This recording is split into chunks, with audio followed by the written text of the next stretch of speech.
namni tokkolleen namni na dhorguu danda'u hin jiru jechuudha. Sheekotiin garuu darsitu nas yaate bakka akkana tahee aarree jirra hudduu harree seenaan isin hin jee. Who the hell are you? Asurati yagara galchitani ol gara galchitani who the hell are you? Manatimi maal fidda maal fidda arra qofa ijita hagasi aruma qofa borun jirtan Facebook kanar arra qofa arra wonni caale hin jiru jechuudha. Misira garo bayasi so kanafu borun jirtu arra qofa ijita jechuudha. Maali fi waan arra qofa ijitaniif kana bira waan hin dabarree fi homa wanni fiddan tokkolleen hin jiru jechuuf fiitiin garuu raayyaa abbaa maccaa rabbii jechaan si jaaladha. Ani isaanii kana osoo hin tahinitti wanni ati jette sun waan quubsaanatti hin tahiniif hedduu ijoolleen qabamtee jirraa darbamte sun waan garaana nyaatteef silaa raayyaa gaafa wanni kuni ebalu akkana godhe qofa odoon tahin seera jala ooluu qabanii ummanni kun qabamuu qabanii ka je'uuni jechuudha. Ar'aan tana shaneen gammaddee akkana lafa dhiitti jechuudha. No diinaaf karaa hin bannu jechuudha nuti. I'm not going to open it.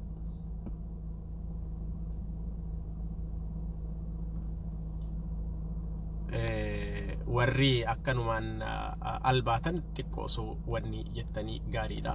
Ani raayyaa abbaa maccaa hedduun si jaaladha. Rabbiif jecha ati obboleessa kiyya ati aalima keenya so kanaafuu afoonaa lillahi garuu viidiyoo keetirratti raayyaan ummanni sun haaluma salphaan akkasitti hin beekamne warri waan san godhan waan beekamee jira waan lafa taa'ee jiru jechuudha. Qophii baay'eetu achi keessa godhame qophiin makiinaan 50 dhuftee eeydee ummata akkasitti hidhaanii darbaniif yeroo jalqabaati jechuudha. Kana keessa Facebook kiyyallee qulqulleessaan jira. Sheekotiin gariin homaa wanni fiddan hin jiru yoon jee homaa wanni fiddan hin jiru kanuma. Wanni biraa waan namni raayyaa abbaa maccaa akkana jee ati akkamiin laaltaa ja'anii yoonatti himan indi raayyaa Oromootti waraana Oromootti hin beeka malee raayyaan keenya deebi'ee waan kana waan haala salphaadhaan laaluu miti ka jedhu jechuudha. Ninsan jee kanaafuu raayyaa keenya si daawwadheetiin jira viidiyoo kee galatoomi kabajaa arkadhu anilleen rabbi jechaan si jaaladha akkuma ati afoonaa lillahi jette anilleen afoonaa lillahi sin jeetiin jira jechuudha. Garuu sheekotii Ameerikaa tana keessa jirtu waliif gattaa uteenyaa jechuudha. Raayyaa keenya akkasumatti hin bira kutaa sheekotii waliif teenyaa jechuudha. Namoota gaafa Naayiroobii jiran adaree ofiin jaan afaan Oromootu hin dubbanne dhufanii waa'ee Oromootii fi Oromummaadhaa nu dubbatanii jechuudha. So kanaaf abbaa feete likkii teetiin sitti himaa jechuudha. Likkii teetiin. So kana nagayaan naa jiraadhu. Raayyaa abbaa maccaa rabbii jechaan si jaaladhaati obboleessa kiyya ati aalima ati ustaaza keenya nama obbanii waan taateef akkaan itti hubadhellee argitee jirtaa jechuudha.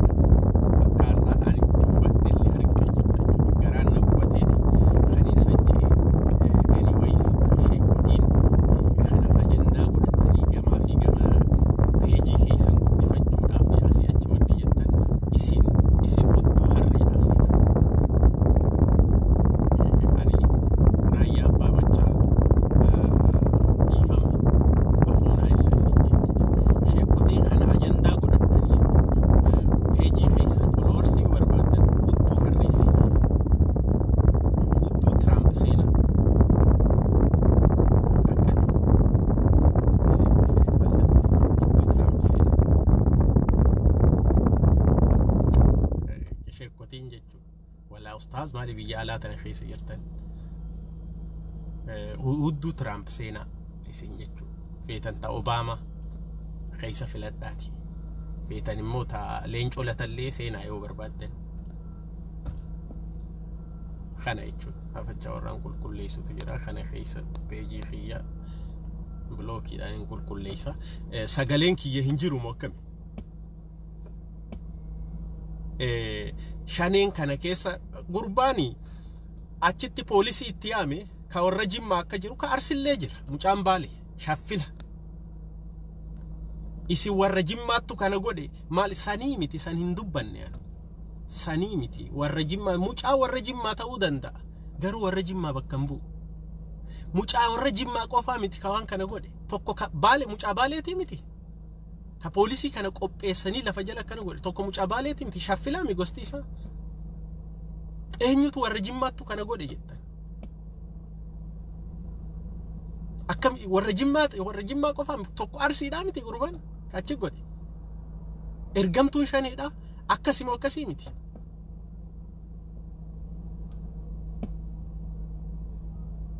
kana jechuudha sheekotiin asii bakka fa ulamaa inni nuti kaafira nuun jettanii miti nuti wanni nuun jettanii isin bakka wanni argattanii sheekha keenya maali an sheek ustaaz Raayyaa Abbaa Maccaa niin jaaladhanii kabaja garuu sheekotiin hudduu harree seenaa warri kanaan naggadachuu barbaadanii jechuudha abbaa feete itti dubbachuudhaaf nama duubatti deebi'u miti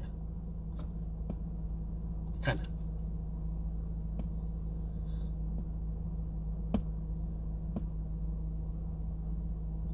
maal fiddaa yoon sinjee omaan fidduu ar'uma qofa haasoyta malee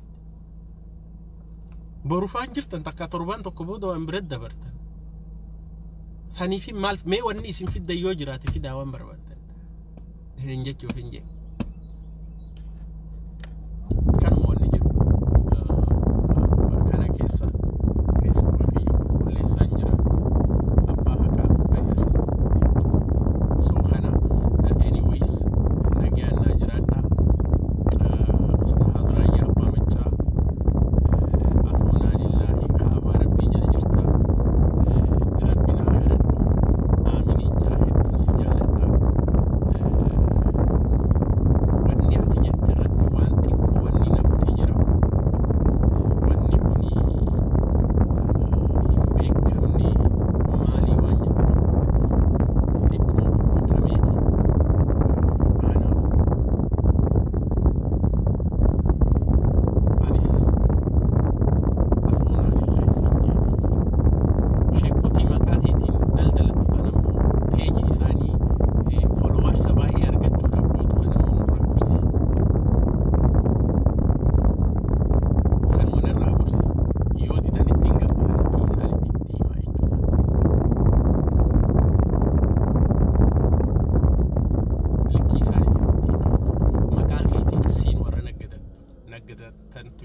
nigdii jechuun followers argachuu beekamu sheekaaf dubbanne jechuu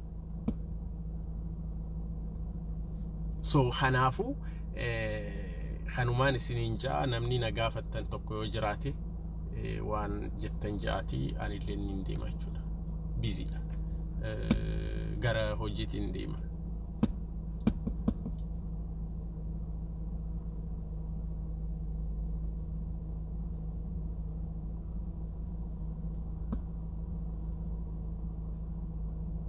so khana wanni jiru and have a wonderful day guyyaa gaarii qabaadha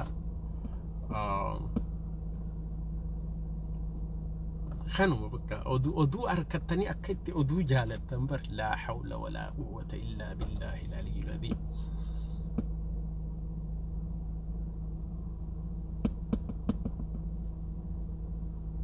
سجلين إنجرو أبدي مالي جمع بياسي سجلين إنجرو يا أكسي سجلين نجرا نجيات نجرات دا قويا غاري كبات دا نجيت